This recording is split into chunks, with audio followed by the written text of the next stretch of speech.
happening, ladies and gentlemen? I gotta tell you what, I know I say it every episode, but thank you very much for coming and hanging out with me. And to add to that would be the end of that video. I say it every week. I'm like, guys, I'm gonna take care of it. I can't stand the hard cutoff. And then tonight's even worse, and I just realized how much worse it is because we have the one and only Red Panda Koala in the house, and this man is all about making documentaries and editing videos, and I just showed him that. I was like, well, we'll see how that goes. But to be fair, it was done on a cell phone, I think, in like 20 minutes one time before a show began. So maybe we'll cut a little bit of slack on it. I just want to say quickly to those that have popped in the chat already tonight, thank you very much. I know we have a couple of the shows going on tonight. Everybody be jumping back and forth, having a good time. Ghost Dragon ZW, thank you very much for being here with us tonight and keeping those evil fae and dirty goblins away as they try each and every night. We might have some issues with them. We'll see what happens. T West, thank you for being here tonight as well. Sliding on down the list, we have Simon Wells, my twin brother from down under, who says party, party, party, party, but we all know what the actual GIF would be on that one. Enzo, what is happening, brother? Thank you for being here tonight. Wes H in here with us, as well as Arlene Atkins. Zell, thank you all so very much for coming and hanging out. You know the drill. If you could, hit the like button. If you have not rang that bell yet, please do so. And if you have a friend who you think would enjoy the show and the content we provide, please feel free to share it with them. Excuse me. Alrighty. And also really quick, just a quick housekeeping thing to get out of the way here. Excuse me, as we've all talked about, we enjoyed these super chats so very much that you guys provide for us. However, so does YouTube. They also enjoy those super chats, and they enjoy taking about 40% of the total that comes in. So we have provided in the bottom there, in the show notes, the links to where you can support the boys here. Well, actually, it's set up differently. Each one, you can support the Garage as a whole. You can support just Joe if you want, or just Ben, or just myself, Big Willy. But really, we're a whole team over here, so you're supporting the whole thing. But it is in there in the show notes. Oracles and Beyond, thank you for being here tonight. And thank you for sharing this out earlier. I really appreciate that. 509 Divine Pines, my man. I showed up about 4 minutes and 20 seconds ago, and I'll be here until my joint puts me into Cloud 9. Spark up. You do you, boo. You do you. I understand. You reached that next level. I get it, brother. I understand. Enzo, thank you. So, yeah, once again, guys, if you could, feel free to scroll down there. And if you're watching this show back at a later date and we are no longer live and you'd like to contribute to the show, just know, like I said, the show notes, that will be available for you. As well as some really other cool things we have going on. As you guys all know, we have Ben and Joe running things on Tuesdays. What is it? Topless Tuesday? Something like that. It's a tongue twister. They've got that running every Tuesday, as well as our Thirsty Thursdays, which myself, who all was on there with me last night? Bree, Thin Lizzie Borden, known as Thin Lizzie Borden, as well as JoJo Bone, and the one and only Spooky Morales. Thank you all for being in there as well. But they do have Dr. Dave Heitman, biotechnology coming on. Whoa. I mean, we all know Joe and Ben are doctor scientists, but let's see what happens with them. This will be on the 17th coming up here. And then we have Bigfoot Anonymous, which we all know Bigfoot Anon, Connor, our man, who brings a ton of energy every time he's in and a ton of information. So that's going to be an exciting, and like with Ben and Joe, they're going to take that to the next level. It's going to be a good time. Then they'll have the Peculiar Daughter and, the Peculiar Daughter and Tommy Wingham. I could be reading it wrong, or we could have typed it in wrong. But those are the planned shows we have for them. I myself will actually have next weekend off. It's my little baby's second birthday, so I will not be around to hang out with you guys. I'll be celebrating that. So as long as you're going to forgive me for at least one weekend there, I will be back after that. And I will look forward to bringing you more content happening in Old Blue here to travel the cosmos and beyond. And really quickly as well, to get this out of the way, do not forget, you have been invited to the UFO Garage Family Reunion, which is in 2022, November 4th through the 6th, Friday night through Sunday night afternoon. Come hang out. It's going to be a good time down there, guys. You can get all that information is in the show notes as well if you scroll on down there. All right. I'm trying to run through them quickly here. I feel like we're getting more and more in here. We're getting more legit up in here, guys. I'll tell you what. Let's see what else we got. Oh, Bridget, thank you for Haskets for being here with us tonight. Sweetly Morbid Bear, look at you. Thank you for being here. Benji might be. I've always wondered, is it Benji might be? Is it Rabbit Hole Eye White Rabbit? I don't know. But Benji might be. That's all we can leave it as. I mean, really and truly, it's Benji might be. All right, guys. Enough about all that. You've come here tonight to listen to our guest that we have.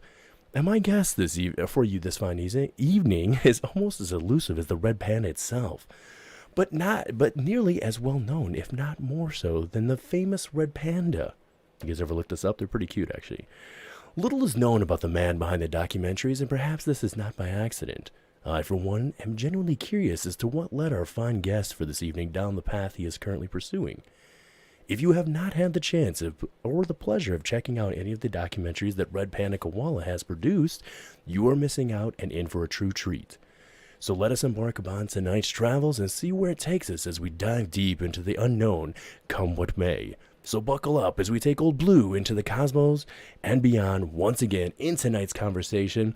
And before we bring him in, I'd love to share, and we got permission for all this obviously in advance, so YouTube don't hate us, to share his channel here in a little bit. And this is an update of kind of, if you go to check him out, this is what you're going to see, and this is a small encapsulation, very small encapsulation of the massive amount of work that he has done. So let us pull this up here, and we will share this, and then we will bring Red in to join us in just a second. Headline edition, July 8, 1947. The Army Air Forces has announced that a flying disc has been found and is now in the possession of the Army. Army officers say the missile, found sometime last week, has been inspected at Roswell, New Mexico, and sent to Wright Field, Ohio, for further inspection. Late this afternoon, a bulletin from New Mexico suggested that the widely publicized mystery of the flying saucers may soon be solved. Anti-aircraft guns went into action against unidentified aircraft in the Los Angeles area shortly after 3 a.m. Pacific Wartime this morning. In Washington, ghost-like objects dart across the radar screen at the CAA Traffic Control Center at National Airport for several hours, traveling more than 100 miles an hour. Air Force jet fighters spend several hours chasing the objects plotted on the radar scope. General Sanford, Air Force Intelligence Director, confirms that the objects are not secret American weapons and reiterates the Air Force's obligation to investigate. Do these lights belong to visitors from outer space? Hundreds of people across the valley think it's a distinct possibility. What is described as a giant, brightly lit boomerang soars through the air. No official explanation of those strange bright lights. For the last 4 years, Dr. Mack has studied about 100 patients who claim they have been abducted by aliens. He believes them. I thought this must be madness. But when I heard that hundreds of thousands of people all over the country... Hi, I'm Bob Lazar. During late 1988 and early 89, I worked on the propulsion systems of extraterrestrial vehicles for the United States government. Hello and welcome. Our topic today is UFOs, and my guest, Dr. Jacques Vallée, is an expert in this area who during the past 20 years has written numerous books on the subject, including Challenge to Science. But then for the past 4 years, I had been scientific advisor to the U.S. Air Force on this very problem. There were 2 films that were of particular interest to the panel at that time.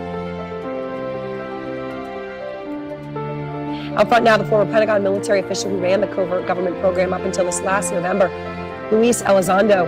Luis, thank you.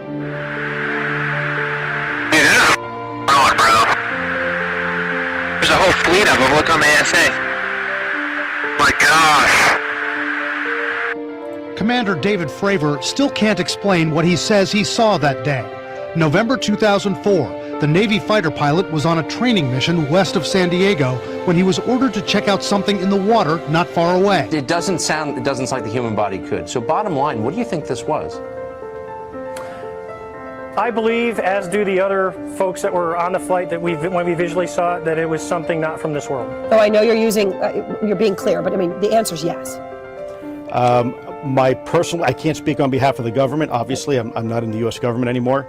My personal belief is that there is very compelling evidence that we may not be alone, whatever that means. As you can see, let's learn together. And that's what we plan on doing this evening. I don't know about you guys, like I said, I get chills watching that. I get excited watching it.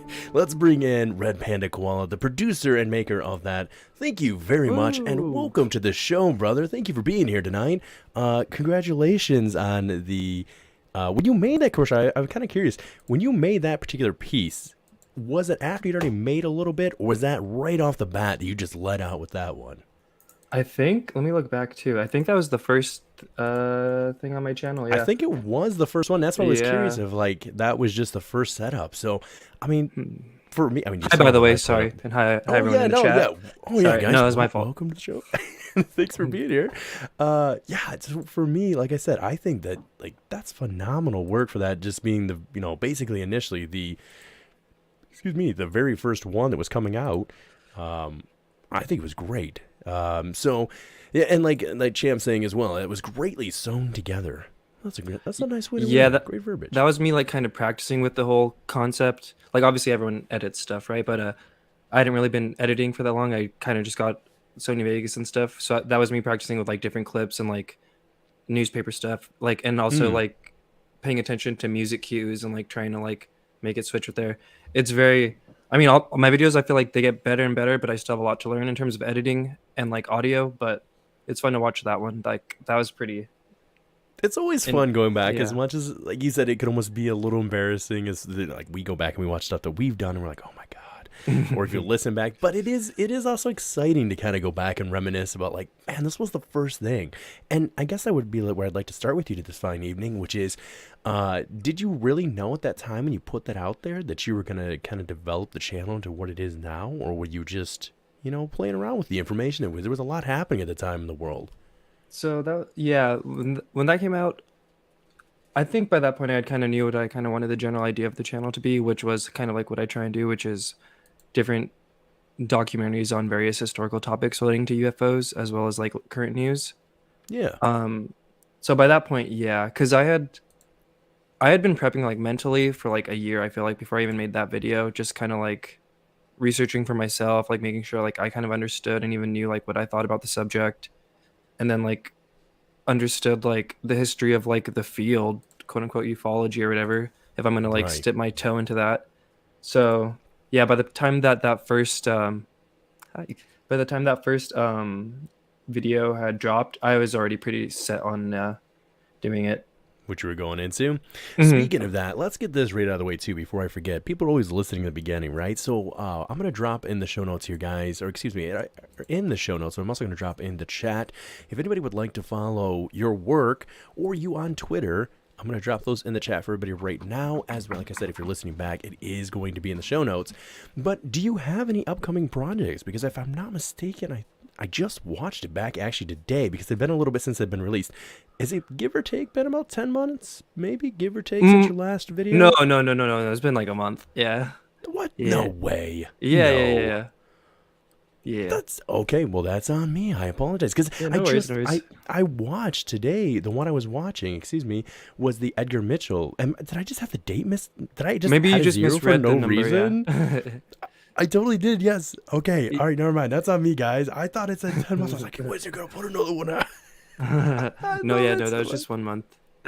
I gotcha.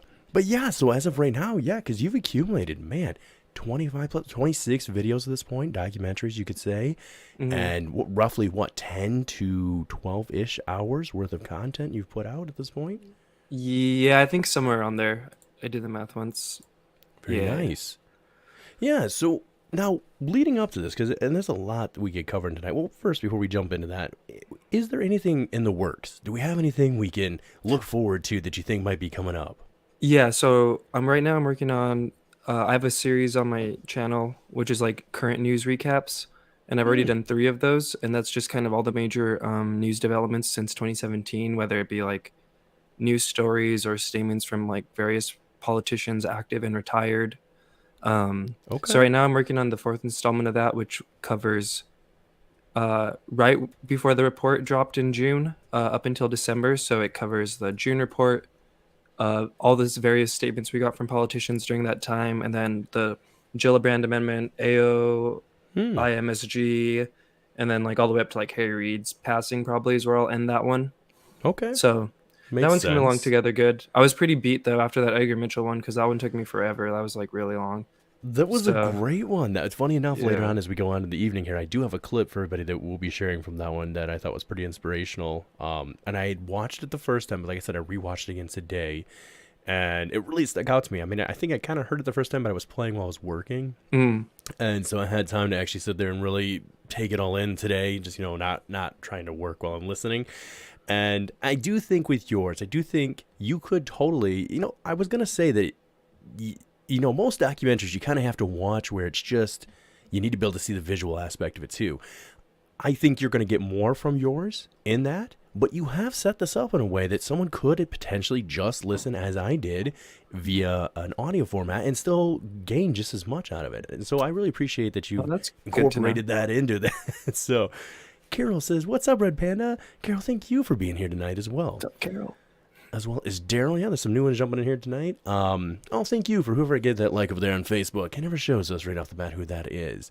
And Carol actually does some great work too. She does a little bit different than what you're doing, but she specializes more into paranormal realm, or you could say like a creepypasta kind of stories. And she does anywhere from 5 to onwards. I think, Carol, you've done some 18-minute ones now of kind of voiceover stuff as well. But nice. when you, I guess, embark upon this process, because I don't think people really recognize, like, okay, guys, for example, I could be wrong, but I think the Edgar Mitchell one is an hour 9 or 10 minutes, somewhere right in that range. Yeah, that one is huge. It's my biggest one. Production. Yeah, most of the rest that leading up to that have been roughly that half-hour range, right, give or take.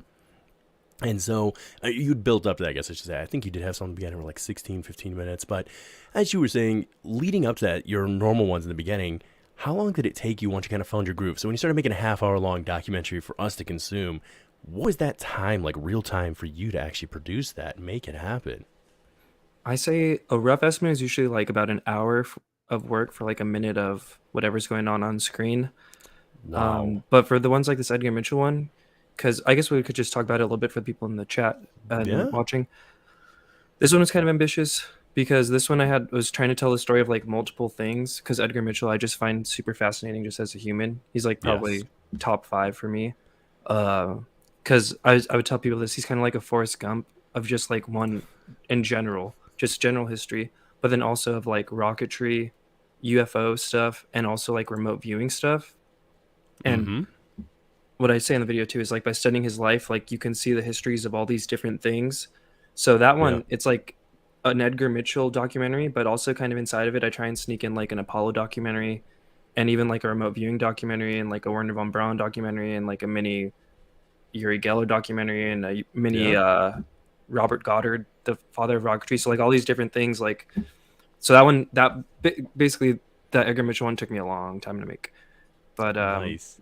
Because I read a lot too. Very well done. It is really, like I said, far as, and another thing I really appreciate about what you do too is it, and we try to do this here at the garage a lot. Ben and Joe are excellent at this. I mean, I strive to try and catch up to them on it, and that is, we give a very, we take things very serious, but we also take a light-hearted approach. I think you take your work very seriously, obviously, but what I respect that you do, that we try to do here as well, is give a balanced position on it, which is, hey, here's what we have, but this has also been said, right? So we really do try to do that here to provide both sides of what could be going on. And I guess, the old thing, like playing Switzerland and everything. But I think you do it in a very respectable manner, that you're not selling anything. You're not really pushing any one agenda or the other. You're providing, specifically the last one you did there with Mitchell. That one in particular was, like you said, it gave all, because of being history, you're able to respect it, keep the integrity of it in place, and not maybe, I don't want to say in the wrong way, but warp it, I guess. You see some people put out documentaries, and you can very much so see the influence of what we believe now. And even though you did give those opinions saying, here's what we kind of know now or whatever, but at the time, even when we share stories, right, on the show here, we always try to say, put yourself in that. And you did a great job of that, saying, it's 19, whatever year it might have been, 47. First of all, the fact that he was in Roswell when that all happened, I did not know that, actually. I don't know why, but I did not, it was never. No, he's main character. He's a main character of this world that we live in. He kind of is like the Forrest Gump. Dude, like, you met so many people. I guess for people watching who don't know, I'll just do a quick rundown of like all the Forrest Gump moments of Edgar Mitchell. So, grew up, had to move because of the Dust Bowl, which is like pretty Forrest Gump. As a kid, his family moved to Roswell, New Mexico. He claims he was able to hear the ground shake and like see like lights in the sky from the distance of the atomic test at the White Sands base. He used to walk by the house of Robert Goddard, who like basically invented American rocketry. He lived in Roswell, and he was like a teenager when the crash happened, and like remembers listening to the radio and planned on going out there with his friends. And then it gets into like just plane stuff. He did a bunch of test pilot work. He was in the Korean War. He flew with Chuck Yeager. Then he got into NASA, went to the moon, which like not that many people have been to the moon. I feel like it's kind of a big deal, right? That's yeah. a flex. Instantly, someone's like, "Hey, I built a truck." I'm like, "Yeah, I went to the moon." So Yeah. what? Yeah. And then back to our subject, he was all involved with UFOs and remote viewing and like Hal Puthoff and SRI and the 1970s. And he was just Yep. all in the hippie movement. He was also like a hippie for a little bit there. And he was just very interesting, man. I was to say, it is pretty interesting the amount of characters that we, and I guess this is the way of life, I guess, in nature or history, is that we don't always fully recognize, right? We don't always fully appreciate our parents until you become a parent. You know, we don't always recognize just how amazing one person's life might actually be until history gets a little bit further down the road. And for those that don't know, obviously you hit on this. I mean, he passed away in, I don't remember the exact date, but it was in 2016. Was it near the fall, maybe, or something? I want to say it was like February. February? Okay. It might have been right around where we are right now. Let's see. Yeah, you're right. It might be really close, actually. Because I remember it was like the anniversary of his Apollo flight, which I think they just had their like touchdown anniversary a few days ago. Apollo, February 4th is when he died. February 4th. 2016. Look at such a good memory. I would have never remembered that. Thank you, Tammy, by the way, for taking care of the bots over there for us. Swinging that wrench, you guys watch it, or Tammy will take you out. She's like a ninja. So anyways, yeah, when he passed away there, because so much feels like it just ramped up from 2016 to now. I mean, you look at where the conversation was in relation to the UFO topic as a whole, whether that be physical crafts, physical beings, or the idea of even consciousness, which I love that he was dealing with that as well. He was so early, right? So like even before Valet, it seems before Valet, it was like he was a true visionary. And he could be wrong on a lot of aspects, but like I said in the video, like I still respect him for like just not even caring what anyone else thought and just doing what he was interested in and trying to find the answers that he was trying to find. And he did try and stay grounded, but he definitely was kind of crazy too. Like not crazy, but like eccentric maybe would be a good word to use. And he would tell you that. So if he knew, he was aware. It's not like he didn't think he was. So right. And, you know, it is pretty amazing, though, like the fact that he had the chance to be able to test out the whole idea of, I forget the exact term that they put on it. It'd be, I forget the technical term they use on this, but it's the idea of kind of like remote viewing before one person to another, right? What is that? There's a different term I think they use for it. But it'd be where you would think of something, and I would try to write those images down. And, just the idea that there seems to be, could there be a conscious connection from distance, right, beyond, that surpasses space and time, and did not know either, with you hitting on that a little bit, that Warner von Braun, I did not know that was something he was also interested in, for all the, you know, many opinions we might have surrounding him and his history, I guess, his place in history. I didn't know that was something he was curious about, or at least looking into, and then even meeting with Uri Geller. Like the fact that meeting even took place. That was crazy, right?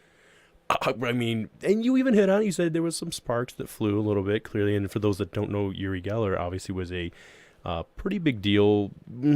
People have a lot of opinions about that as well. An Israeli who claimed to have a lot of telekinesis and abilities. And some of it seemed provable in certain situations, and some of it, someone said he was just a fraud. So, but either way, him and Warner von Braun meeting, obviously with the history of like the war had not really been over for that long. We're only talking, I think when they met, not even 10 years, if that, maybe. No, well, it would have been like the early 70s. So that would have been like what? Oh, I thought it was 55. I was white, man. You guys, you know what? I should have. It would have been like 20 years. Down. Was it 20 years? Okay. It would have been around 20, like 25 years, which is still not that long. Like that would have been like if World War II had happened in like 97 or something, and then we had to all be cool with each other. Right. And it's like his family like legit died in World War II. It wasn't even like my great-grandparents or something. It was like, literally, yeah, it's a very different thing. I can imagine, like you said, us telling the story of a grandparent or great-grandparent we've never met, which is still a lot, but then to actually be like, this was my family directly that I grew up with, is, you know.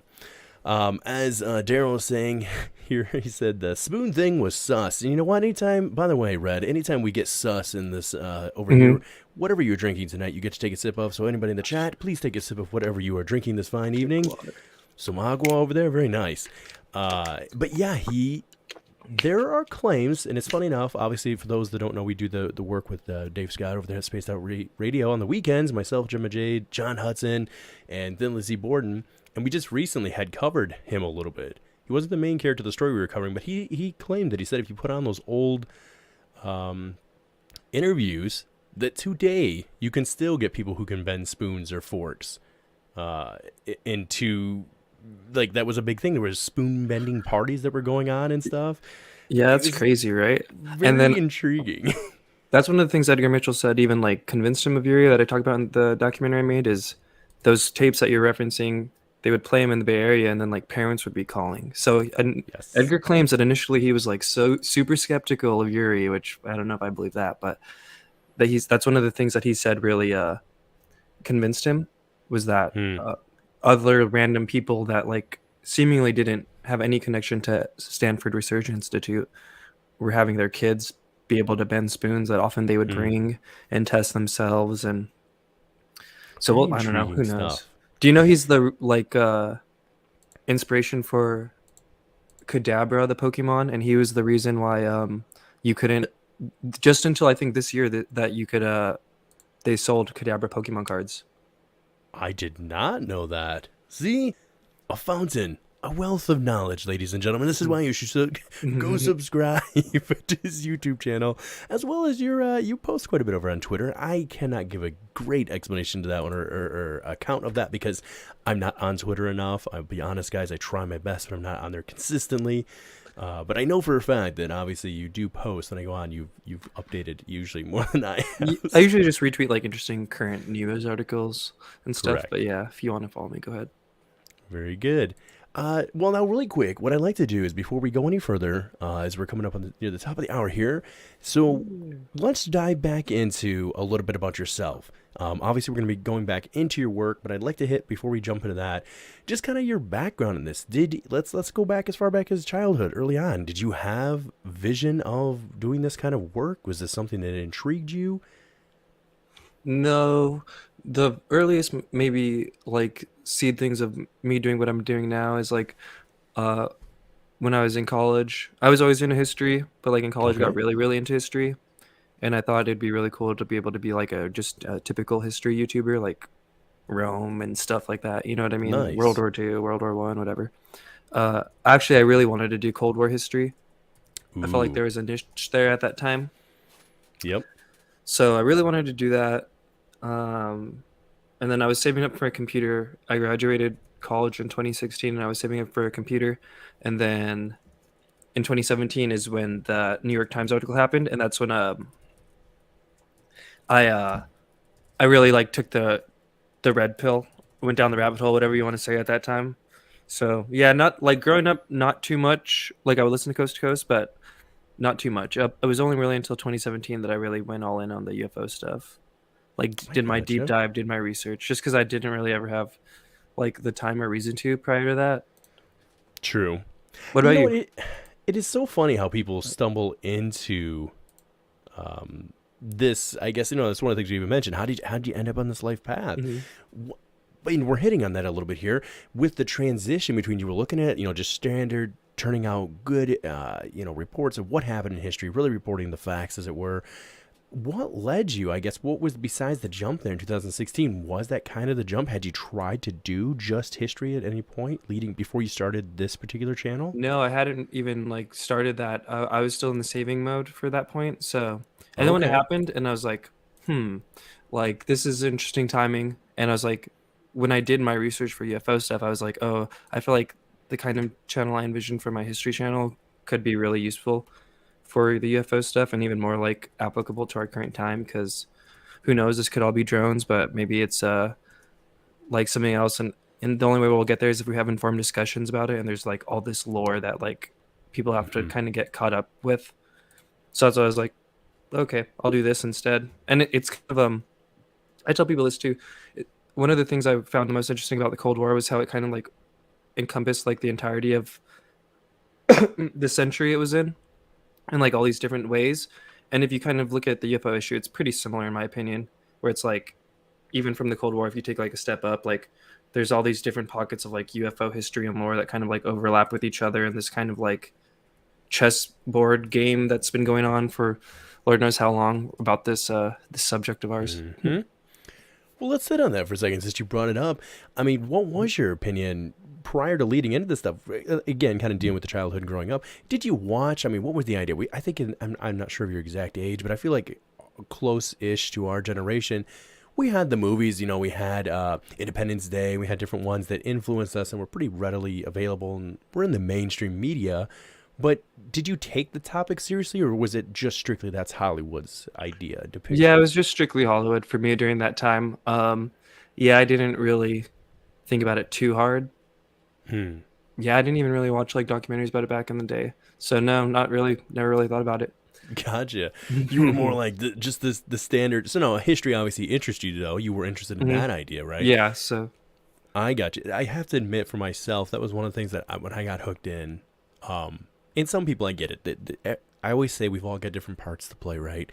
I don't think that we should try. You have an amazing skill set. I could not try to replicate that. That's just not what I do, right? I would love to do that, but that doesn't come naturally to me. And because of that, I always tell people that one of the things I love doing is sharing the old stories, but in accurate. Like, I respect that you're doing that. I love accurately sharing what happened. And there is so much. It's so exciting digging back into like the 30s and 40s and 50s, 60s, all of that. Because like you said, even with the Cold War and what took place in our history that way with us, between us and Russia and that whole thing, there's so much just like hidden Easter eggs, in my opinion. And that's why I love finding when I can come across that. And so many people have done amazing work that we now respect. But unfortunately, you know, like even we could say in, you know, Mitchell's case, Mr. Mitchell there, he's unfortunately passed at this time, right? And it's like we're almost standing on the shoulders of these giants who have laid this foundation and footwork that was heavily mocked. I mean, realistically, it was not very well. We weren't getting to do these. We weren't getting to sit down. Could you imagine if they had had this technology then? I constantly think about that. I'm constantly like, how much faster would have we accelerated this process? Because it's already, in my opinion, it's cooking along. I get we've had a little bit of a screeching halt here since September, since the big drop of last year, but leading up to that, going from 2016 to this, we've been hauling along. Yeah, if you compare it the whole way through, and kind of like I want to hit on what you said, that's kind of what I try and do with my channel is like bring the history to life, because like you were saying, there's so many people who were in this field for so long that just got ridiculed, like Edgar Mitchell, or even some of the more like traditional scientists like James McDonald or Hynek. And we all know like the current report is like basically kind of gaslighting is the term they use these days, right? Us and kind of wanting us to ignore all of the history. And I've said this before too. It's like I kind of feel like there's this air of arrogance sometimes when people talk about UFOs today. It's like, oh, well, now all of a sudden we're taking them seriously, so we could talk about it because they never did in the past. But it's like, no, they did do it in the past, and there was active measures to like discredit people. The example I gave to UFO Jay when I was talking to her was like, if Avi Loeb was like doing what he was doing a few decades ago, his like career would have been ruined, just like James McDonald. You know what I mean? So sometimes when I see people tout the Galileo project, which is a great thing, but they act like it's like the first time this has ever been tried. It just, that to me is an indicator that there's this huge historical background that people are just like missing out on and don't know that they should know. Very true. You know, so true. You know, one of the things that I if you look at like you're saying, hitting on that specifically, as far as the way it's been shared, all they had was their ability to give a conference or have a conference, and people showed up or they didn't show up or they wrote a book. And they so often got thrown into that pseudoscience operation. And now, as history often does, I mean, this isn't really anything new. We've seen all those that have made great inventions and really pushed humankind forward over time were usually mocked at the time that it was coming out. But I think that I guess maybe we don't even fully recognize the precipice that we're standing on, because I feel like this thing is going to go one of two ways. And one of the things that does bother me a little bit, I get it was preliminary. I get that all those reports coming out for the big, Congress finally recognizing it. But the saying, hey, and if I'm not mistaken, guys, I could be a little bit wrong in these numbers here, but I believe they said 2004 and beyond, they're just throwing out, right? Yeah. They're only looking at 2004 and going forward. Well, that's fine and dandy for those that just want, like, well, we got to have multiple radars that confirm, we got to have this and this and that. But you're taking so many stories and you're just throwing them to the wayside. Now, I don't think that we're necessarily lacking stories. There are many more stories coming out, but you're throwing away things like, for instance, the school, like the big sighting there at the school there. Ariel Zimbabwe. Yes, thank you. Sighting. Finn Lissy's going to be bringing that forward for us over on SOR tomorrow night. Nice. You're just throwing stuff like that to the wayside, where it's not like it's just one. And again, I always like to hear people out, but it's not like it's just one or two people that you can't really corroborate their story. We're talking, I think, was it 90 plus children, give or take? And like Maybe adult teachers too, right? Or no? Teachers as well. It's just one of those things that, to me, it irks me a little bit, because knowing that history, I don't like to see history lost. We don't always have to like history. We don't certainly have to agree with it. But I think it is important to teach it accurately so that we maintain the substance and really truly honor those that maybe did live through some indifferences. Let's honor Totally what agree. they went through by accurately telling the story. And again, that's maybe I'll even for Joe and Penn be like, that's separate from Ben and Joe. That's Big Willy rant there. But it kind of bugs me because those people did some bugged me amazing too. work. You know? Like a lot of people like I try to make videos about are like dead and deserve to be living through what we're living through more than like I do, and it's just there a lot of people don't even know about it. Hopefully eventually they'll learn more about these people, but yeah, especially for like the person who's not really deep like we are, I'm sure they just don't even know about like Kehoe or Hynek or any of these Yeah. figures from history. Well, and that's, it's funny, back in the day when I had the channel with my brother, which Ben helped design stuff for us back in the day, but one of the first, Nice. I think it was our second episode we ever did. Yeah, it was the second episode. We were like, I was going to do UFOs, right? I'm going to cover that. And I wrote this like massive list of stuff we're going to cover, and it was terrible. And thank God he stopped me. It was like, just talk from the heart. Because I was like trying to read the script. I was like, and then this. So it just wasn't good. But it was like a probably 10-page email. Like, it was huge. I found like everything I could ever find from, at the time, it was just coming out for Lou Elizondo was just hitting the scene, right? That was just being rumored to have ended back in 2004 and all that, right? That it ended. And that was the timeline I was trying to set, was from Project Grudge, essentially, to that. And I was like, oh my gosh, there's a lot, even going on like Wikipedia, right? Which is, guys, it's Wikipedia, but I understand it's where everybody goes. So I will usually use that as like a focal point at first to get started. But with that, my brother realized, we started breaking down the numbers that Dr. Elliot J. Allen Hynek broke down. And if you break out the military's number, now J. Allen Hynek said 18% of all cases he ever studied in those 20 plus years, he didn't have a rational explanation for. The military subtracted those numbers down to something like 3%, I think it was. Even taking that down to 3%, it broke out to where we were every basically 2.5 weeks. It was every like 17 days. There was an event they can't explain. And that's just what the U.S. was studying. To me, that's a big deal. For 20 years, you had every 17 days, you had some sort of, and those ranged in variants of, it's said to be unexplainable, so some could just be, but from what J. Allen Hynek hit on, it basically separated he wasn't saying that those were instances where somebody just seen something at a pass. You were like, well, we'll never know what that was. It was more the in-depth interactions with this. So let's see really quick. We have a question. We never know what's going to happen once we get questions. So let's see what happens here with Kathy. Question: what year did Red Panda Koala graduate CIA PSYOP school? All kidding aside, RPK is great, very articulate, and always ready to hit the nail on the head. Kathy Splash, thank you for being here this fine evening. That's like an honor. That's like a badge of honor. I feel like when you get accused of being a government agent. You're in the government agency. I love it. It does happen a lot, and I kind of feel bad for those that. I have mixed feelings. I'm not gonna lie. I mean, we've all thought it. There's every once in a while somebody comes out and they're like, yeah, I worked for the government. We wouldn't even go down this rabbit hole tonight, but Lou Elizondo was the prototype of that for a long time, right? Richard Doty, I think, was the one before him. But you have these ones that basically like, yeah, Anjali is another one. Even right now we have John Ramirez, right? I love some of the stuff that he's hitting on him. I respect what he's bringing forth. but I also do get people's apprehension. I have mixed feelings, like I said, because of doing that in-depth, deep relationship between the U.S. government, military in particular, the black budget projects that existed, and the phenomenon as a whole. You have trust issues because they very clearly covered this up. So exactly, how can you trust them? Like, they lied about this for so long. I think it's, and I've never met Lou. Hopefully one day I will. He seems like a nice guy, and I like to think that from where we are right now that he's going to be like a great guy, and like he's not going to pull a Richard Doty on us.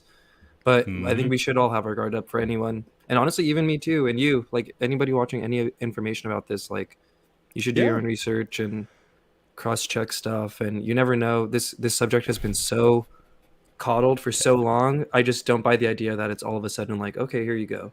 It's like I still think there's varying levels of degree of control over every aspect of this narrative. And that's kind of what's bothered me is like, so Ben and Joe we've hit on this before, because when they first started the show, 2019, give or take, it was like very end of 2019, somewhere right in there. Oh, nice. Maybe it's the beginning, somewhere in there.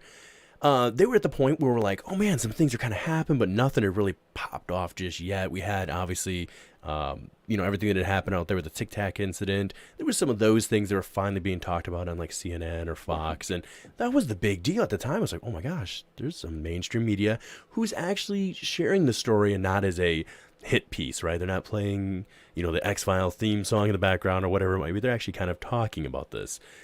And what's weird is Joe and Ben were like, man, just come out and admit, like, when are they just going to admit it? And now that that's almost happened, though, they've said, and I kind of agree with them, there's something weird inside of me. I don't know what it is, but there's a little bit of, like, apprehension. Like, something just feels off about it. And I can't put my finger on it, but there's something about this coming to fruition that just doesn't feel like what it's going to really be when it is. It feels like what they're trying to, their interpretation or manifestation of what they want it to be.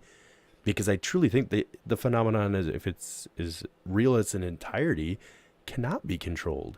It isn't going to be monetized necessarily. It certainly could be if people control it, but I'm saying if we truly had disclosure, like you said, it changes. Well, I guess you didn't say this, but it changes the world overnight, depending on what rate it happens. And like what we were talking about earlier, like they're not even talking about pre-2004 stuff. So it's like, you guys want us to trust you, but you don't even want to go back all the way. Like, what? Okay. Exactly. Yeah, that part right there was like, for me, yeah. And like you were saying, lots of sauce. I think we both feel that when it comes to the history of it, of just like, it's like, I feel like we're disrespecting them, to be honest. Yeah. When we act like they didn't exist, and like Galileo Project is the first ever scientific. And I don't want to sound like I hate Galileo Project, because I really do, but that's just like the go-to example, because you see people, Neil deGrasse Tyson talked about it before, and he's like, oh, well, this is the first time it's ever being taken seriously by academia. And it's like, do you guys not realize, like, there's a reason why it wasn't until 2022, you know what I mean? Yeah. But we'll see. I don't know. And we know we've seen varying levels of the way the establishment has been trying to control narratives given various topics that we don't have to like even touch on, but just in the day of the internet. And I'm just curious to see what they're going to do once this is really all out there. Like, I think they're going to clamp down hard. I think for sure. I have theories on it, but yeah. Yeah, we've already kind of, like you said, without even completely going it, we've seen it happen. People know that independently in every company, you have the right to run it the way you want to, but has censored some stuff and filtered certain taglines of certain people to the top of search histories. We all remember the beauty.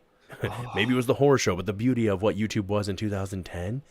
Oh my gosh. You could type it in and it's like, it knows exactly what you're looking for. And it's going to give you, back then it'll give you exactly what you're looking for, but today it'll give you like 10 pages of like corporate shilling. Exactly. You could type it in word for word, and then, yeah, man. They go like to think about 14th page to find it. Kids today won't even know.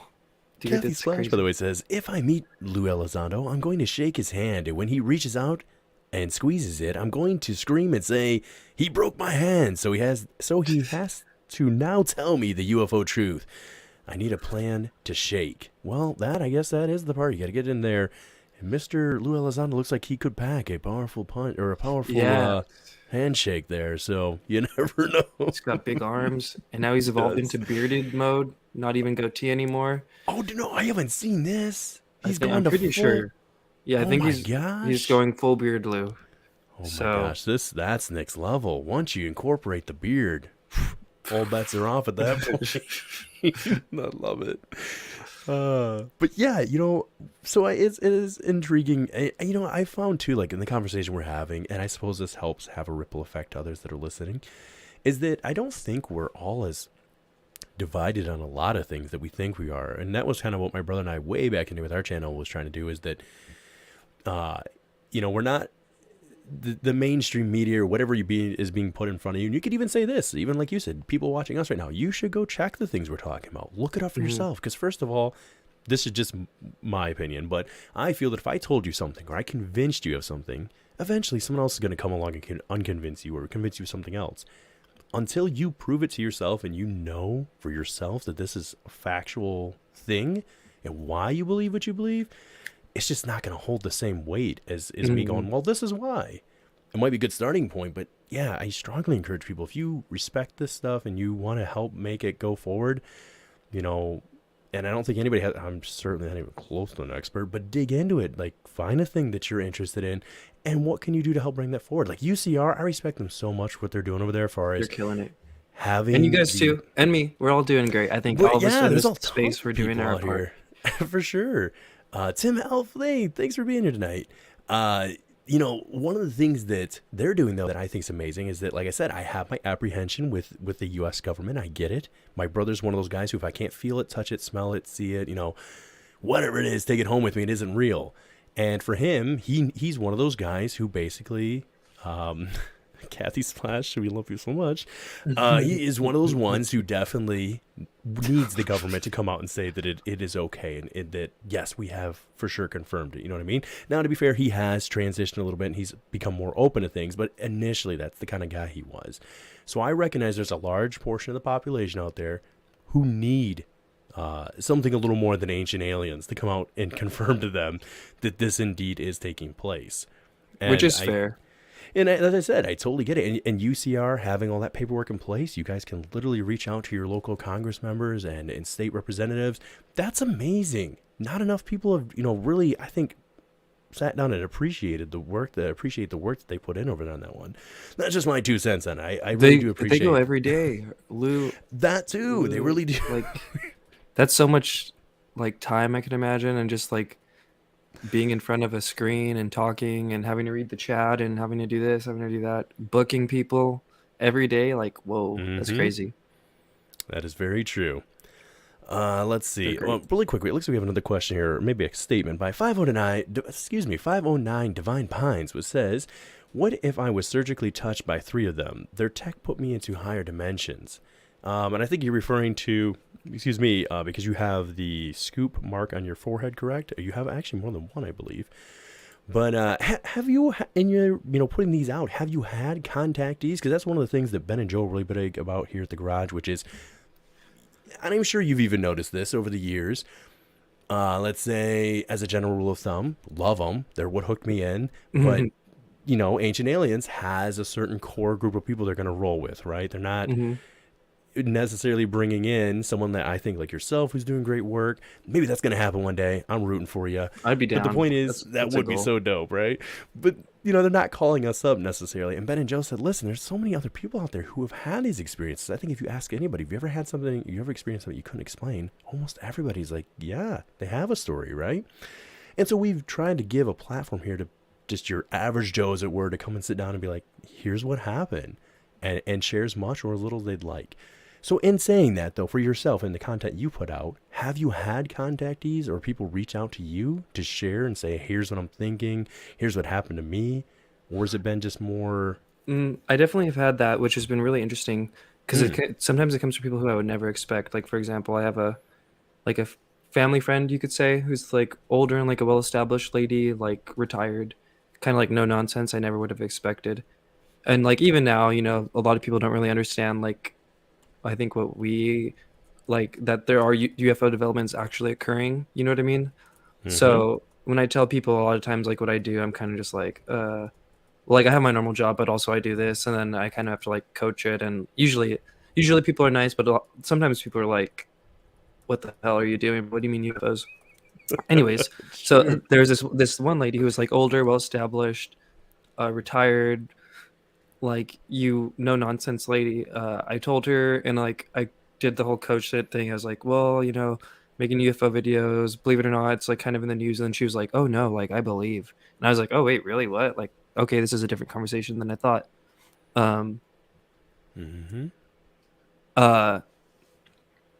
Sorry, I just got a message. Oh, you're totally fine. Then she started basically telling me that she had an experience that she couldn't explain, and she never talks about it with people because they'll tell her she's crazy. And it happened like in the 60s or 70s. She was driving with her friend. They were like early 20s, and they were driving, and it was like classic, like a light went over their car. They the radio acted all weird, and then basically they like woke up like 2 hours later and like didn't remember anything, and like that was it. She never did any kind of like hypnotic regression or like any kind of thing like that. But yeah, that's one of the ones where it really hit me. Where I was like, wow, that's like I never would have expected her, and like she's such a respectable lady. Not that like non-respectable lady, like people don't have these experiences or anything, but it was just like you really never know who's had one of these crazy experiences, because a lot of times people are ashamed. Like she was like, yeah, I never tell anyone about this, and she was totally serious. She wasn't joking. It was kind of crazy. Like I said, like I did not expect it from this person. Yeah, like Daryl in the chat, thank you for being here with the night, brother, by the way, says, see, she has no reason to make that up. Agreed. You think about, too, going back to even, I love that Coin Exchange says, tell her you're Red Panda Koala, and she's blush and ask you to autograph. Or she'll blush, I think is what he meant, and then, or she, whatever it may be, and she'll ask for an autograph. That could be. You never know, right? But you think about the people that share, and this is another important thing when I think to go back into 2004, and in what you cover in your documentaries, obviously predating some of the history there, is that when people brought forth a story, like let's take the case of Terry Lovelace. I don't know if you are familiar with his case at all. Have you ever heard of it? I've started listening to Exo Academian's podcast on it. I need to go back and listen to it again though, because there's so many cases I forget some of the highlights of that. But I do remember hearing that and being like, wow, I've never heard of this case, and this is actually like super interesting. And there is some corroborating, because it's like woo, but there's also like corroborating like documentation, right? Yeah, he had actual they're partying hard tonight. It's Friday night. You guys be safe out there. With Terry, first of all, he's a great guy. If you ever reach out to him, I'm sure he'd be more than willing to, I know that maybe you don't always incorporate that into your interviews, but if you ever wanted to do a small interview with him and incorporate it in your videos or however, or even the videos that Joe and Ben have done a great interview with him. I've done an interview with him separate over the different times. If you ever wanted to use any of our video clips, I'm sure they'd be more than willing to allow you to use that. But anyways, yeah, he had the implants in his leg. Those were x-rayed. Those were documented by medical physicians. And then the craziest part about the whole thing is that they end up disappearing. When he was going to get them removed and actually to be further studied, it disappeared. Whoa. And then what's crazy. even crazier about it, if you want to take the next step, is that he had, at the time, a Fitbit kind of deal on. Now, this is the new big thing that's going on right now, right? They want to try to start, right? He was one of the first ones that dealt with it. Now, I don't think he's pushing the agenda, but he just so happened he had his on. He got taken, and it showed that he was able to climb, I believe it was 60 flight of stairs, and I think it was something like 30 seconds, something like that, give or take. And in his house where he lives, he lives in a ranch-style house. He has one step in his whole house. But he woke up then having a heart attack. He was a little bit older gentleman at this time. Gets rushed to the hospital, pays the fines, I shouldn't say fines, but pays all the medical bills on that. And then ends up realizing that they x-rayed him again, and these things that were there are gone now. But it was weird timing that he was going to be getting it finally taken care of, and all of a sudden he has this event, and he even went to the Apple store and had them document it. And they said they've never had this happen. They accused him, and debunkers accusing him to take him out on this. They said that he flew it up on a drone. Plausible. I'll put it out there. Somebody could do that, right? Yeah. Mr. Terry Lovelace doing that at 4 a.m, then calling the ambulance because he's having a heart attack and paying the medical bills on all that. I don't know, man. Hard pressed. And he's kind of like a low-key experiencer, if you will. He's not like in every conference making money. right? Yeah, he didn't even come out and really tell his story. I guess the point what I was originally making with this whole 2004 thing was that coming out back in the day, like he served in the Air Force, so coming out in the 70s would have been a big deal. It would have jeopardized his career. Would have, he actually lived here in Michigan for a while. He was he went into law. He was a lawyer, practiced law for years and years.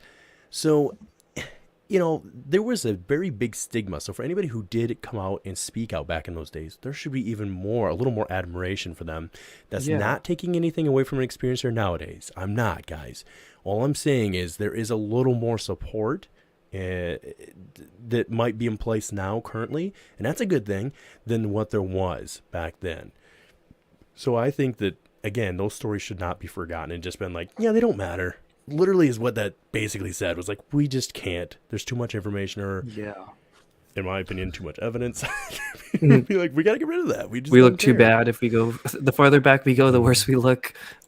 Ghost Dragons, you be safe tonight. Ghost Dragon ZW's got to check out for us tonight. You have a good one. Be safe. Good night, out there. Ghost Dragon.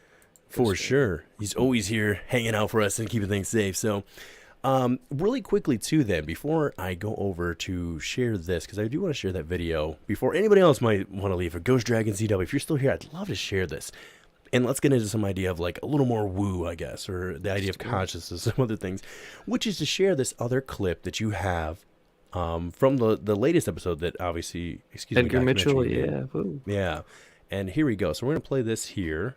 If it pops up for us, and we'll see how it lays out. You guys, tell me what you think of this one once you hear it. Oops, I'm going to make it a big screen, so it'll take us out for just a second here.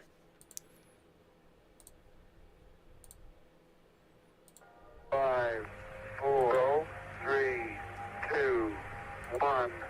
Zero. This will be ignition. One liftoff. And liftoff. Roger ignition. I've never felt so close to the possibility. Oh, nice. All right, we'll give it a second to play through the commercial. I don't know if I'll get in trouble for playing a commercial or not. Why would it do that? There wasn't even one in there. I looked at it to make sure. Oh my gosh. All right, I'm going to flip over there. I'll make sure I get rid of it. I can skip George that. Perfect. George Norrie, dang it. Popping in. What are you doing on our Surprise show? guest. Surprise guest. I love it. All right, I'll skip. This one can let me skip. Here we go. Here we go.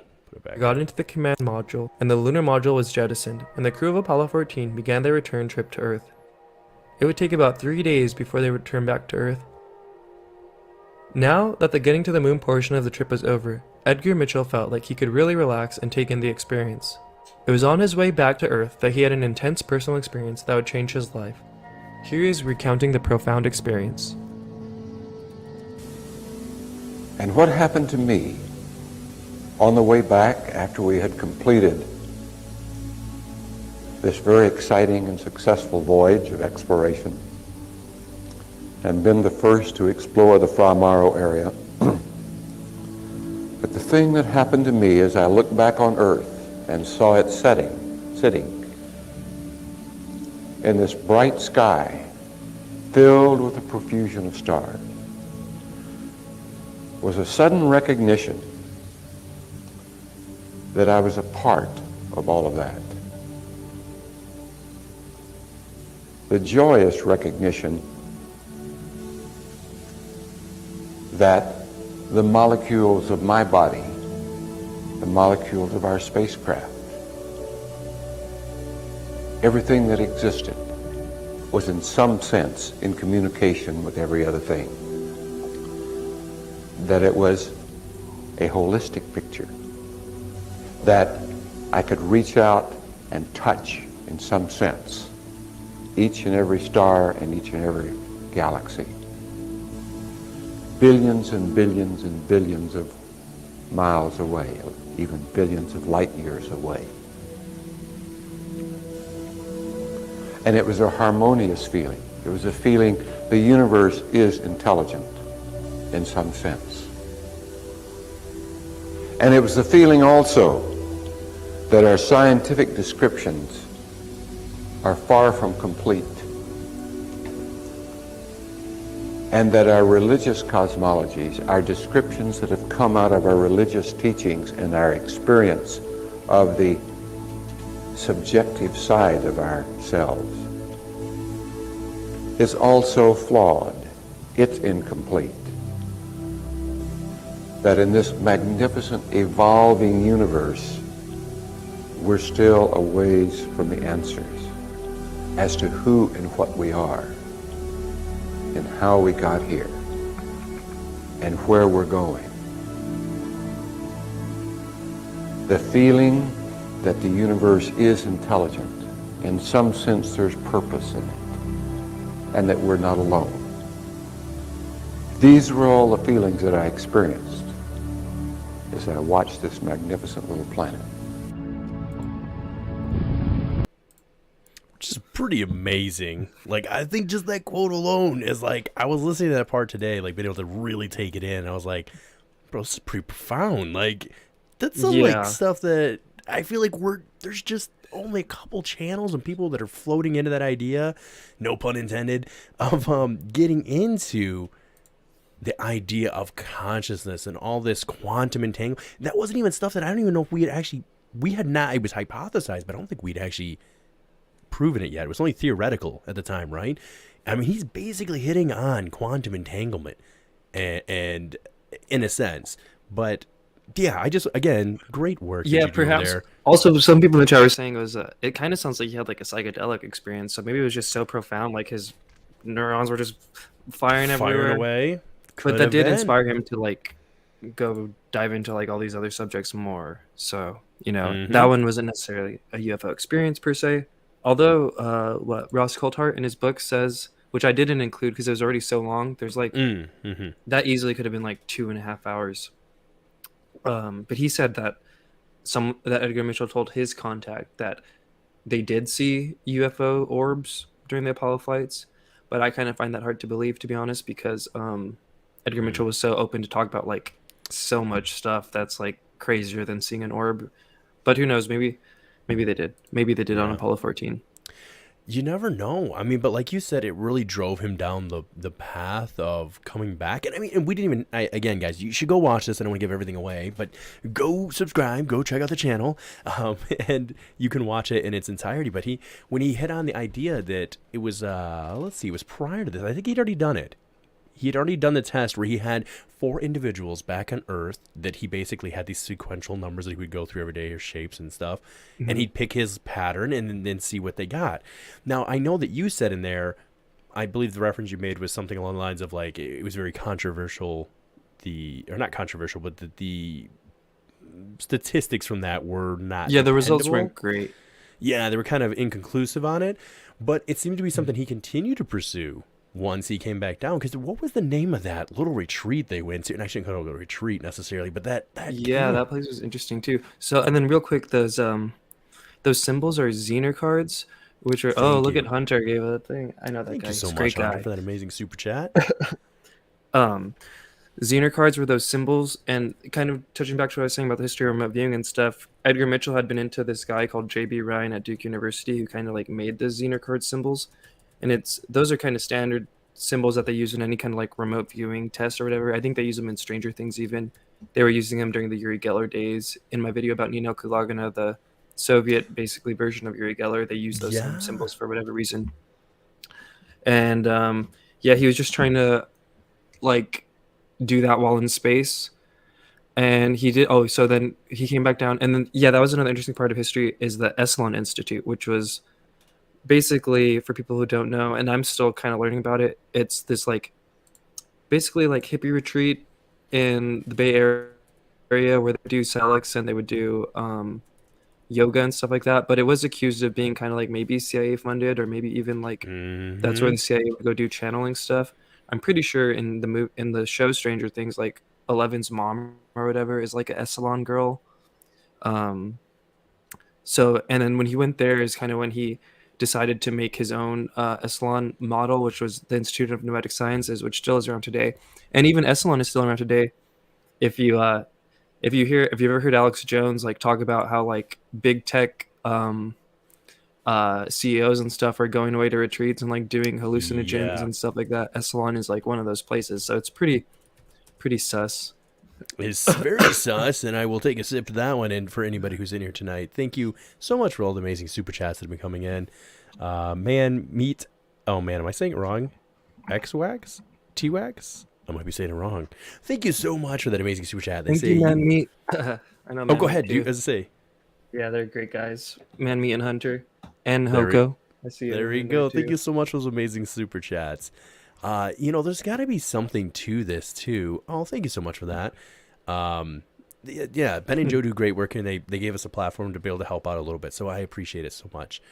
But Jim Goodall, oh my gosh, Jim Goodall. This is Jim Goodall here, the SR-71. There I was on the fence line, guys. Jim Goodall. If you haven't looked him up, you should look up that one too. That might be a fun one to do a documentary on. He did some of the pretty amazing groundbreaking work back in the day and bringing a lot. He's one of those people that were basically doing what you and I are doing now, but before you had the ability to just look everything up, you had to actually go and risk being in person. Yeah, we're so lucky. Yeah, because he's got some stories, but he knew his rights. And like you said, when you know your rights as a U.S. citizen or wherever you're from, whatever your rights are, you're able to do a little more than you have been taught sometimes. And he's done amazing work. Oh, nice. Yeah, looking at Believe the him. I gentleman feel like wrote he would like my Edgar 26 Mitchell books. documentary. He should check it out. There's a lot of aviation. True. That's the thing that. Oh, I think your mic went out for a second there. I don't know if it muted. Is that good? There you go. Now you're back. Okay, sorry. That's okay. Sometimes I know they go out or they put time out or whatever. But yeah, he's done a lot of. Jim, you have to forgive me. I think I'm off the top of my head. Is it 26 books, something like that? Let's see. He said, I started doing this 50 years ago. 50 years ago before the internet. That's right, Jim. You did. And we truly do appreciate both the work you did and your humor, which are both legendary in their own right. For sure. 29 books he's up to now that he's written. Wow, that's crazy. Yeah. That's Thank you very much. awesome. Oh, you know what happened at Red Panda real quick? I think if you go to the bottom where it says cam and mic settings, I think it might have switched you over to like your no worries at all. But I think it switched you over to the microphone from the computer there versus the one that you have in front of you. But yeah, guys, so that's the thing again, as we've been hitting on a little bit tonight, is that you have these instances where yes, they're bringing forth disclosure, and for those that are listening in audio format, I am putting massive quotation marks on that. I am excited for what is coming forward, but I am nervous about those that have been eliminated over time with it. We'll try that out for you there, Red. Can you hear me now? Oh, there you go. Yeah, you're back. Much better? now. Okay. Yeah, perfect. But yeah, Jim Goodall looks very interesting. I'm gonna have to check out some of his stuff. Is he a UFO like nerd too, like us, or does he I think suppose he can call himself a nerd. I don't know if he calls himself a nerd. Who knows, right? But he for sure is into his thing that he's done. With the work that him and Michael Stratt have done. Michael Stratt is another one you could look up. Involved in avionics, was they eliminated so much of what was genuinely just aerodynamics or aerospace craft that was being worked on that was not known about yet. It was just, kind of black budget deals that were going on. And so, Jim, you have to forgive me. I know the SR-71 was one of the first big ones that you've seen before anybody else knew about it. You wrote about it in your book before it even been admitted that the government said, yeah, we have that.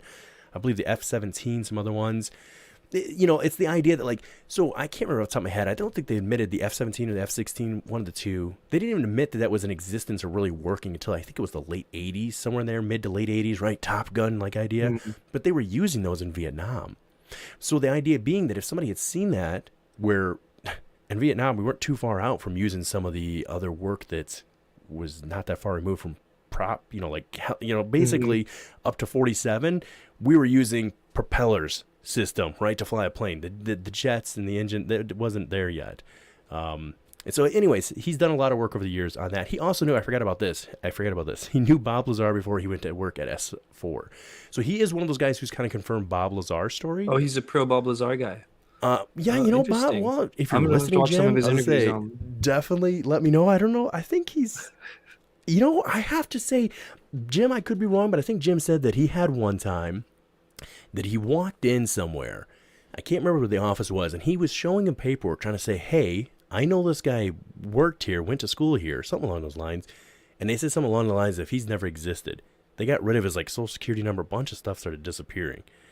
So depending where you fall in the Bob Lazar debate, and people go back and forth on it, he's one of those ones that you could say kind of helped corroborate some of Bob's at least initial story of that, yes, he was there. Because there's people that go as far as to say he was never even out there. it is what it is, I guess. So he doesn't exist today. It's all. He lived not too far from me for a while. Oh, Out here really? in Michigan. Yeah, well, he was when he was making fireworks. Remember, he had that little shop before they raided it. Do you remember that? They shut him down. This was like American no, he Nuclear or something. What's it? It was on Netflix. I can't remember the name of the documentary. But Okay, it was so the that one, last yeah, one yeah. they did. But yeah, that was right. That's not too far from where. Did you ever I'm at. go? No, because I didn't know he was that close. That's a burn. This was like when I huh? was just starting to get into this stuff, and I was like, wait a second. Yeah. Oh, I would have been. That's a burn, dude. Imagine that would have. Yeah, it says it was a 2-star admiral that put Bob's W-2 into the shredder. Thank you, that's what it was. So he essentially took Bob's W-2s and was like, and shredded them up. So, I mean, like I said, Bob sure would be gonna fun check for you out to some of chat his with, too. interviews. It's a good time. But going back to the work that you do that way, do you have one? I mean, I suppose that your work as a whole, as you continue on, is something you really enjoy. But do you have a favorite? Do you have one that's kind of like, that's my baby, Or is it the work as a whole? I would say maybe the work as a whole, but there's some where it does feel more like my baby. I would say the ones where it feels like sometimes where it feels like I'm trying to reach the middle ground of like making a documentary and like also maybe kind of like making it a movie and try and hit like beats that a movie would. Those ones Yeah. are a little more exciting. So like the Edgar Mitchell one, I feel like I kind of tried to do it like that. And then my Nino Kulagina one, I feel like was kind of like that. That was a good one. That was another one I was actually going to break when you mentioned her. I was like, oh, yeah, you totally did a documentary on her as well.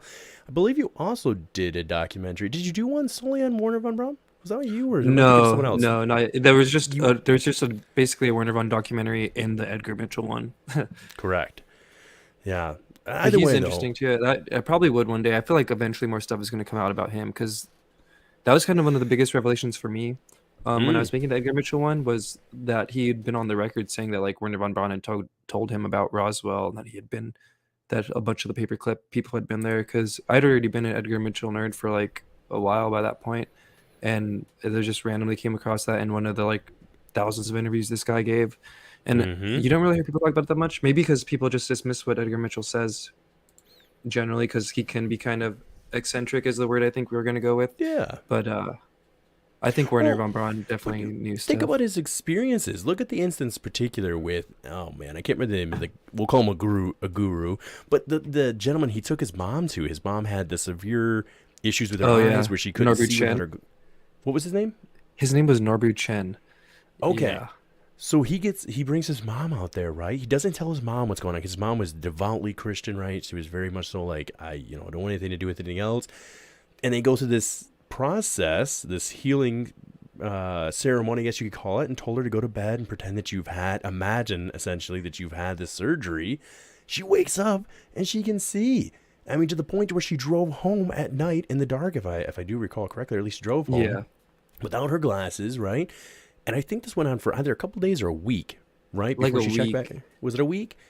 Now that's the fascinating part. So go ahead and continue the story out there. So he if you want to tell it a little better than I do, obviously. So okay, so Edgar Mitchell was basically like straight and narrow aviation guy, and then he had these pockets of like being interested in paranormal stuff, and like I was talking about earlier, the work of J.B. Ryan, which was basically like before remote viewing had the official title of remote viewing. He was looking into that, which is what me and Big Willy were talking about. So then he comes home after Apollo, after that experience that we all listened to together, and first thing that happens is people tell him in his hometown of Roswell, oh yes, please go get a beer. And then in his hometown of Roswell, people start coming up and telling him that like, oh, they'd been involved in one way or another with some aspect of the recovery of the crashed UFO and like the cover up. So he was already kind of like, whoa, that's kind of weird. And then this incident with Norbu Chen happens, in which he basically like meets this guy who claims to be a healer, and then the guy allegedly heals his mom for about a week, and then the mom says, like, the mom checks to see if Norbu was a Christian, and he wasn't, and then she loses whatever ability she felt like she had. So she went from being able to only see with like really thick glasses to a week of seeing regularly, and then she needed him again after. And remember, this is all according to Edgar, and I say in the documentary, this is all according to Edgar. I don't even know like what to make of it myself. this is what he Yeah. claims, and he says himself that like this is, if you didn't experience it, he would understand why like you wouldn't believe him. Right. And then that kind of, that's how he kind of got into the whole like Yuri Geller and SRI stuff, was like his experience with Norbu, and then he basically just came to the belief of like there's people like that he thinks allegedly have these abilities, which would be like Norbu Chen, Yuri Geller, Ninel Kulagina type people. Very true. So we'll I tell see. you I what, don't know. really quick though, here at the bottom of the hour, I completely forgot we normally take a break at the top of the hour because I know some people have to use the bathroom. So I don't know if you have to go to the bathroom or not. Really quick. I'm good. I'm good. You're okay. So If you have to go. I was gonna say I'll be right back. So I can either keep it going if you just want to talk to everybody for just a minute, or I can put up some music. It's totally up to you. I'll just talk to the chat. Yeah, let's do that. Yeah, no problem, guys. So I'll be right back, and go ahead and let them know. I'm gonna drop the once again in the show notes here. Oops, here we go. Across the spectrum, that way anybody can follow you wherever they'd like. Pop this back up here again. That way, if you guys can please go subscribe to him, that would be very helpful, I think, not only for just obviously your channel, but obviously as a whole, guys, as a community. I think it's great the work you're doing, and I think that the more we can help educate one another, because we're not going to be experts, all of us, until we can reach that Jim Goodall status. Then maybe we can strive to be Jim Goodall. But he looks like an expert in aviation. Like honestly, he's got some crazy stories you should hear. So, guys, I will be right back in just a minute. So, Red Panda, or Red, you handle them for you. I trust you, and you're all set here. I'll just be here chilling. Subbed and dubbed. Thanks, Gortium.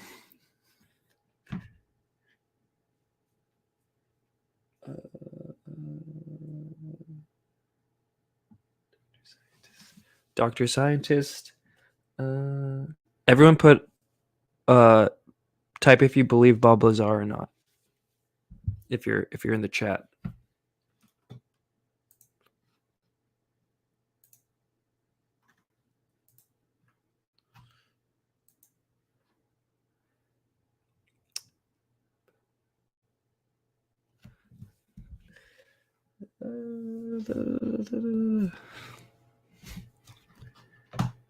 Yes, Bob Lazar. Bob Lazar. Nope, sorry. Yeah, I'm still on the fence with Bob Lazar. It'd be interesting to talk to that Jim guy, because he seems like he'd have some pretty interesting things to say. I believe he was pimping since been pimping.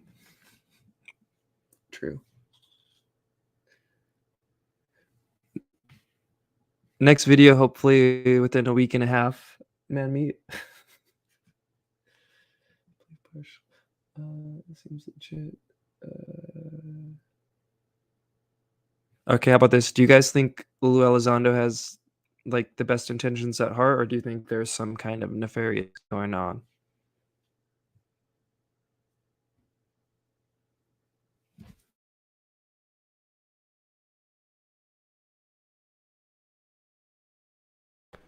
Alrighty, and I am back. Maybe just in time, too. It looks like Red might have... We said the gremlins were after him a little bit tonight. We'll see. Told him if he got kicked, he would just have to hop out and then back in.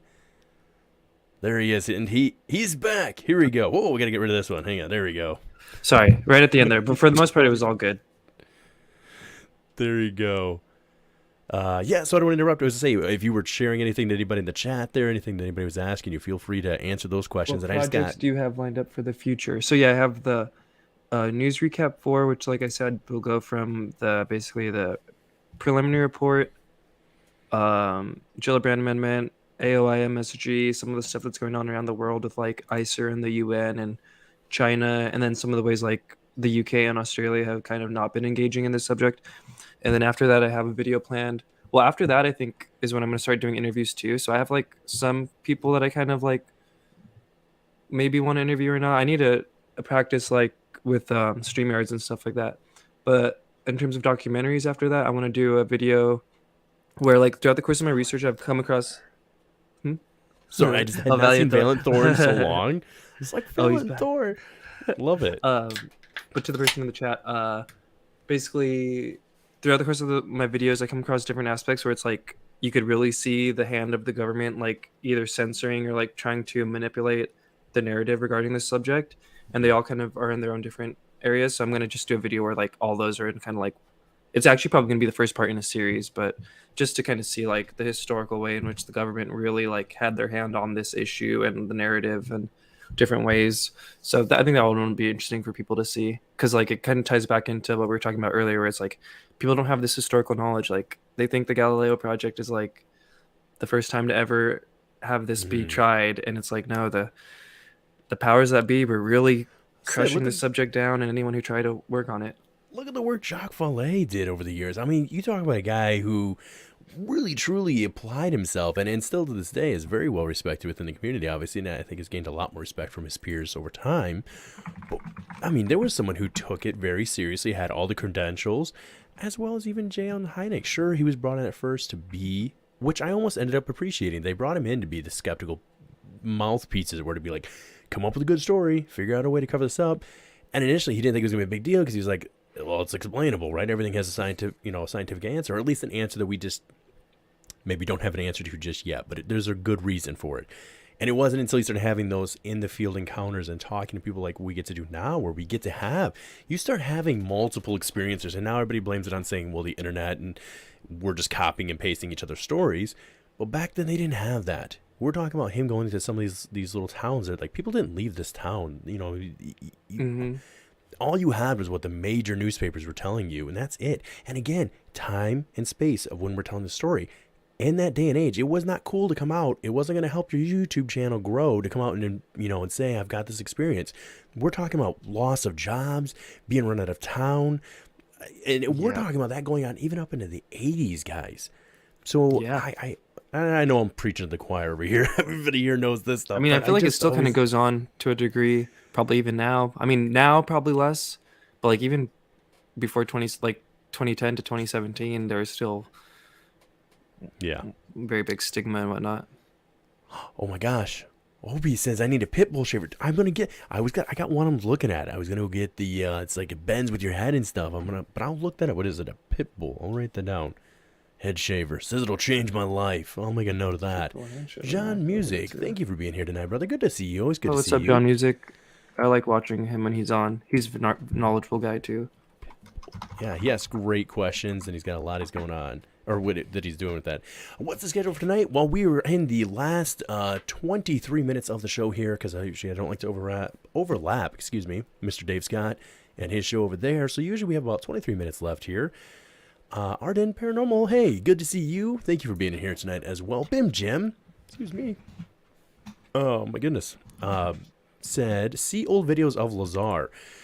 Some of those are pretty intriguing. And again, I know that Jim Goodall here, obviously in the chat saying tonight, I go way up here. I did see it when I was first coming back. Let me recapitulate it really quickly if I can for you guys. I believe he said, Bob Lazar didn't believe in UFOs. When I met him, that was just before he went to work at S4. He told me that even if you put a gun to his head, he would still not believe in UFOs. And I think the reason, obviously Bob could tell the story better, but I think they met by like kind of a chance reasoning. It was like he needed to get something copied, like a piece of paper, and not everybody had a copier or something along those lines. Oh, wow. And the guy that Jim was with was like, well, I know a guy, and it happened to be Bob Lazar. So it was kind of a chance encounter at the time. Like you said, Michael Stratt has a new book on UFO events for the last 100 years or something like that. It should be ready for general public soon. See, that'd be awesome. I love stuff that does that. I love stuff that lays out, and I get that it's not everybody's bread and butter, but it's cool to have that timeline to kind of look at and reflect and not only see how it's evolving, because we have to admit the phenomenon has evolved, right? Oh my gosh, you guys. There's been a Chad Smith podcast sighting. The man, the myth, the legend, Chad Smith, in the house tonight. Aren't you doing a show right now, brother? He might be watching us and doing a show too. Very talented, that one. Very talented. But really quick, I wanted to ask you before, because like I said, I know we only have about 25 more minutes or so with you here tonight. I wanted to ask you what your opinion is, since you hit on the idea of some of the things that are going on with the Galileo project. What does disclosure, in a sense, mean to you? Because I know it's different for everybody. So no necessarily PC answer here. What does disclosure to Red mean? To me, it's when, like, the average person accepts that there's something, like, thanks, champ, accept that there's something like non-human. I mean, it could still end up being human, but I'm pretty much leaning towards non-human. When the average person like really thinks about it, and not just that they understand that it's here, but I think a big part of it is understanding that there was an active like censorship campaign, gaslighting campaign. I think that part of that understanding needs to be hand in hand with it. And I think once like everyone kind of understands that, then that's when it'll be it to the next level. Very nice. I agree. Tammy, by the way, Tammy, thank you for all the work you do here every night with your wrench, keeping us safe out there. She said, I watched Lazar on TV, on TV interviews when he originally came forward. It was believable even back then. And then Element 115 was discovered, and that sealed it for me. I know that's been the big one. And again, you guys, listen, the guy's controversial. I'm not going to take it away from him, but the stuff that's like put on there to be like, well, he forged his resume and stuff. Not that you should be doing that, but like even Richard Dolan has hit on this, who has said, back in the late 70s, early 80s, you could get away with that. You and I can't do that now. We put forth a resume. It is what it is. People are going to call, going to actually check on this stuff. You could fudge some numbers back then. You could maybe fluff some stuff. And does that the smoking gun for the man? Then you roll into all the other stuff. But anyways, my point being, I think the Element 115, very intriguing. And the way he described how the gravity or the crafts might have worked with gravity, where it's essentially pulling gravity to it, would be interesting. Like Enzo and I have discussed a couple times, and he's a very smart gentleman, way smarter than I am, by far. Not a hard task to overcome there. But the idea how gravity affects time. And so maybe when we're seeing these crafts moving, not taking away from their speed at all, but just saying the way that they affect time, it would look jumpy to us. And that could be like when people go missing, why they're gone for only maybe a couple hours in their time, but it could be a day or two down here or many, many, many hours. It's because they're literally in a different space of time in the way it's operating. But Bob Lazar pointing some of that stuff out back in the 80s. Yeah, I'm pretty on the fence with him. I was pretty hardcore, like, oh, this guy's telling the truth, and then like you learn some things and you're like, oh well, I didn't. Oh man, them gremlins. Oh, he's gone. They took him out. The government, the CIA knew. They're like, he's telling too much. We gotta pull him. We're pulling him out. We'll see. We'll be back here in a second. Here, there we go. I'm Welcome back. Brother. They're trying to. They shut don't you want me down. to be anti-Lazar. Yeah, they don't want me to be anti. I believe Bob. My bad. No, but I don't know. There's so many facets. And like, if you saw, remember in my first even ever video, he was in there, like that first one from like the just channel intro, and I haven't touched it since, just because I still need to formulate like my own opinion and stuff. Nice. I love it. Well, really quick then, let me ask you this too, because like I said, we're coming near the end here for you. And again, it's if you're not comfortable, it's totally okay. But I always ask everybody when they come on here. We talked about this earlier. People having experiences. Had you ever had an experience yourself at any point that you're not guaranteed one thing or the other, but just something you can't explain? No, fortunately not, is what I say, because seems like even when these things aren't even intentional, sometimes you could get hurt by it, like maybe some kind of radiation burn or something like that. And then it even seems like a lot of the time there's some intentional, like mischievous stuff. How about you? Have you? Oh man. So I always say it. I've actually never really done I don't think I've ever done an episode where we talked about it. I say that I have, but not in the traditional sense of like some people have a very clear recollection of what took place. And since mine were all when I was very young, I usually chalk that up to a bit of it's hard to know, right? When you're young. But now coming full circle to stuff and hearing the other stories, I think it's become a bit more clear. But I've never done anything like any sort of like, and this is very broad, but the whole idea of like, regression therapy and things of that nature, I've never looked into that or really done that. But I definitely had some experiences that, in a time, I grew up in a very religious household, so everything was just angels or demons, right? That was the solution, as it were, to everything. So that was how I perceived it at the time. Did you tell your parents at the time?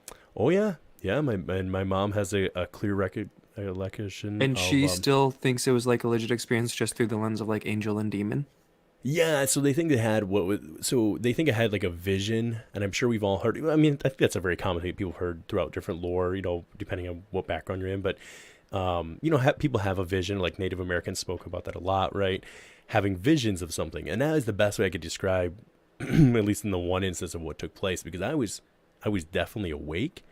I could see the room I was in. I could see my siblings, but then this whole thing was happening in front of me. It was like I could see this whole other world, these whole other things that were taking place that were right there. So wait, what was the vision? When does the world end? I know, right? No, it was nothing like that. It was nothing like that. Okay, good. But dude, okay, so hang on, I just gotta ask, why'd you name 2026? Because I also have 2026 marked. Isn't that the Bledsoe date? Okay, allegedly? yeah. So, but Right. see, is it the ending, the beginning of a new end? I don't know. And the unjolly date, all the dates are converging. They are. Ooh. Hopefully, that's all wrong, but yeah. To be fair on that one, I think what he said was that we're in the start of it, and that by then that's he didn't like. In that interview, he said that he's pretty sure, but it wasn't like, that's for sure this is happening. And that's one of the things I respect. Obviously, I respect him a lot anyways, and what he's gone through. Yeah, and being open, and Ryan, his son, their podcast is great. True. Yeah. Oh, yeah. Yeah. We have a matter of fact. I don't know if Chad Smith's still in here now, but I think Chad Smith and maybe myself. We're gonna see. I'd love to if I can get the time off and everything. Might be going down there. Oh, that'd be cool months to go hang out. Yeah, Bradshaw Ranch. Wow, what am I naming that for? To hang out with the Bledsoes. Be careful. And I think it'd be a good time. Yeah. No, that's my thing. Is I in the back of my head, I have to admit, and for yourself, being someone who likes to. I guess I shouldn't say that you like to film, but I would assume enjoy, like photography and things of that nature. Yeah, okay. I half in my head was like, I'm gonna take equipment with me, and then I decided it was like I think it was a month, maybe less than that. I was like, no, you know what? I was like, what could I ever see or capture that he hasn't already tried to share? So I was like, honestly, I would just go there for solely, completely, just my own individual, like just open to whatever happens. And that's more and more what I've gone to is like, I don't need to prove anything to anybody else anymore as much as I'd like to do that. Yeah. That kind of stuff is just, I feel like it's the spirit walk, right? It's a very personal, like you go and experience this thing. And who knows what'll happen? Who knows if we're able to go or not? So I always wonder what would happen if somebody did like a DMT there or like at a Skinwalker Ranch or something. Yeah, because specifically, like, say with and I don't want to speak for them because I don't know all of their family history, but with the Bledsoes, I don't know if it would be an option for them or not. You know what I mean? For them, like if they've experienced it or tried to. Yeah, oh yeah. Because they have a pretty religious background too. So I imagine that DMT wasn't probably on the table every day to hang out. But again, I can't make that fair assessment. I'm not that close with them to know. But yeah, I definitely think that there are those. So for you, for a case like that with the Bledsoe family, and for those that don't know in a nutshell, that's a big nutshell. Yeah, we're trying to encapsulate that. Mr. Bledsoe had an experience, you could say, or an abduction experience quite a few years ago, and from that started having some pretty profound experiences afterwards, as well as on his property and his family members. And then there was kind of a smear campaign, you could say, if you base it off of what they've said. And if you look at that documentary, I could kind of see how it was laid out that way, because he basically didn't play ball. There were certain entities within, again, going back to 3-letter agencies who were like, hey, you need to work with us. We want to know what you know, because clearly, and that tells you right there that they don't know. They don't have this figured out. They cannot figure out a way to actually communicate. They need experiencers to be able to, that is the link. And that's one of the things that like Joe and Ben have always preached is like, you guys might not like it, but you do need experiencers. They kind of are a big key to this whole puzzle. If even the CIA and other entities are coming to them going, what do you think we should do? What is the next move? That should tell you everything you need to know right there. Like, yeah, it's kind of crazy that people still scoff, and like there's a way to handle it, right? Because you don't want to believe everything. But I feel like living in a world where like now we know that like if somebody saw a UFO in 2005, we would have called them crazy if they're in the Navy. But now it's like cool. It's like one would think that we could like continue with that thinking and be like, okay, well maybe some of those experiences people have been claiming are real, and maybe we don't have to believe all of them, but we should at least be respectful and stuff. But who knows? Maybe it's gonna be a while. We're in a multi-year process, I think. So we'll see what happens. And like I said, for me, in the beginning was very much so like, I gotta have all the paperwork, I gotta have like everything, never never trip a word up, and all of that. And now it's definitely come more to realizing that everybody's just at these, going back to, I guess we could go full circle back to it. Mr. Mitchell talked about in that clip that we played earlier, or excuse me, Edgar Mitchell there, with the idea that we're all connected, and realizing that in that we're all at different levels of this experience and whatever it might be. And also your experience might and life path could totally be different than what mine's going to be. So I don't have to make you see things from my point of view. Allow you to experience what you are here to do, or if you believe, how you believe on that, and just let you kind of experience that. I don't need to force my interpretation or idea of this onto you. And I'm just trying to, I guess that's what we always joke, we're riding the waves of the cosmos, is because I'm just enjoying the journey at this point, and kind of enjoying the idea that I probably will never know until whatever the next step is, whatever the next cycle or the next thing is after we pass on from here. Probably not going to know, right? I get an idea, but I don't think we can know. Yeah, I for feel sure. like I've come to the conclusion that like we probably won't know much more. Maybe we will by the time we die, but just maybe. Interesting comment from John here, by the way. Thank you, John, for being here tonight. He says, at UFO Garage, you think maybe the non-humans could be more reluctant to make contact with government people because they prefer to make contact with people who have true, positive, genuine intentions? That could be. I mean, well, go ahead, Red. What are your thoughts on that? Maybe, but also just like whenever I talk about like this kind of subject, I always just like to think of it through the lens too that like these things I think can manipulate what we see and feel. Yeah. So even if person A is claiming to have like totally positive experiences, we might not even be sure of that. And also, who knows? Maybe the government is talking to some of these things. I wouldn't be surprised. Yeah, me at all. Yeah. I think if there are multi-species out there, or John Hudson, who does the Unbiased UFO Report with Dave Scott over there, has mentioned a couple times that they're the supposed, and I can't remember the name of the story he was recalling, but in a nutshell, it's saying that we have tried to deal since Roswell with several different species of other races out there in the universe, and each one has kind of promised like, oh yeah, we totally got you. This is, you don't want to work with these guys, and that we kind of keep moving on to the next group. Who knows? I mean, that stuff's all great and fantastical speculation, but at the same time, it doesn't, I guess, seem that far out of the realm of possibility. John also says, in continuation from his last question about the genuine intentions, he said, or because they know everything we're thinking since they're telepathic, so they know the military wants to stop them. I mean, if nothing else, the military does have to make it a threat, right? The DOD, that's how they make their living. That's how they make their money. I mean, if you threw a cute little puppy at them, they'd figure out a way to arm it and weaponize it and sell it back to us as a threat to get more money. So it's kind of what they do. I think too, and John and I, he's talked about this, I'm sure you've heard him say it, the amount of missing people that go missing every year, right? Oh yeah, missing 411. I think it's all connected.